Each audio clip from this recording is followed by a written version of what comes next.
Today's topic is hacking the crown jewels. Do you think firms have let's do a 1 to 10 scale. How good do you think their understanding of what their crown jewels are? I want to say that right now we've got about a 5 to a 6. So I Mhm. think the concept of crown jewels today is very different. And we have to look at that from what are the absolute things and the priorities that are coming from senior leadership? What are the operational Mhm. tasks to achieve? And what are the information assets that need to be protected to keep those mission objectives clear? That's a big shift that a lot of companies are struggling with. This is not about really throwing technology at the problem as much as about asking the right questions and having the right orchestration of people, process, and tooling. I'm going to go to Ian Pointer's question. How do you handle high-level C-suite disagreements about what the crown jewels are? It's important to understand from the different teams what they consider important operationally in the environment, but at the same time, the bias that you will have from purely that approach is that everything will become important. When you start to look at what those mission objectives are, when and define those crown jewels, you can have competing interests. And that's where conflict comes in. And you have to look at it from a business priority perspective. And then you have to look at it from a technical perspective because there are things that you have to protect.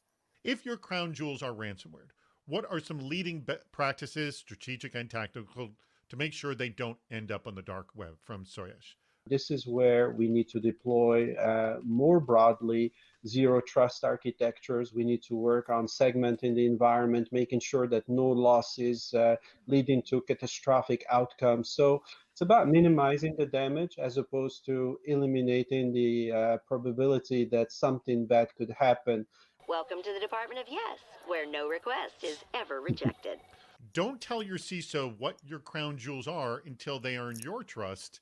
If we are not able, from a security perspective, to discover and to understand the crown jewels and do our homework, that assumes that we know everything in the environment. So, Make them earn it? absolutely. Every time we get breached, the CISO gets fired. So why would we tell our crown jewels to somebody who's only going to be here for a couple of months? Only refer to your crown jewels when addressing the board.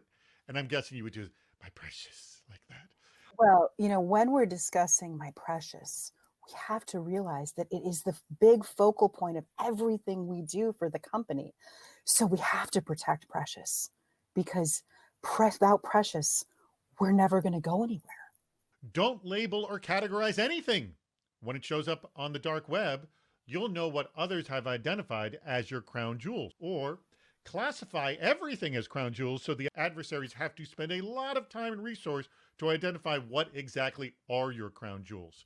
Which one is worse of these two scenarios? The first one, I'm not sure if that would work. You may actually want to expose categories of data and then see how people make use of it to study behaviorally how would-be attackers could actually if they get their hand on the real data, what they could do with it.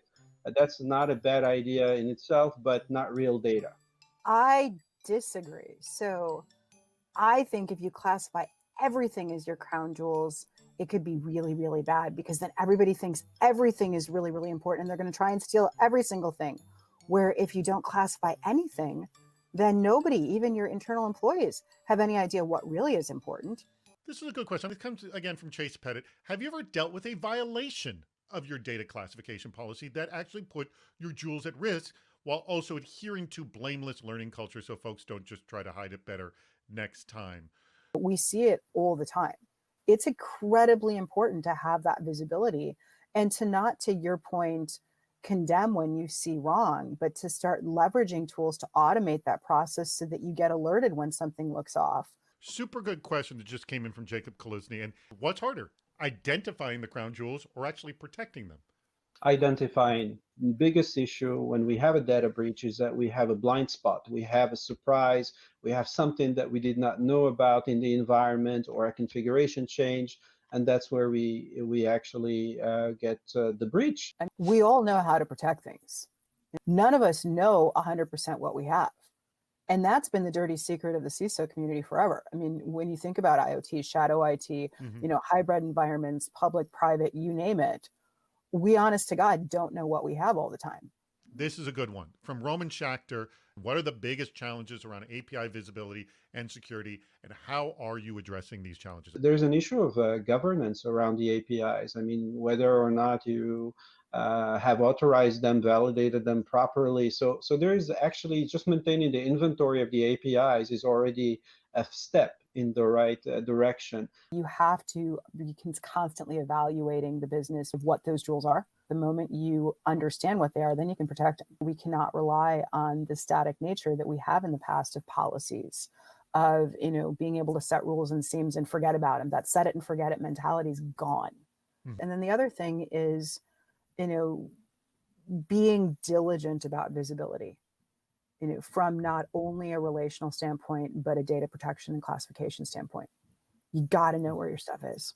You just got to.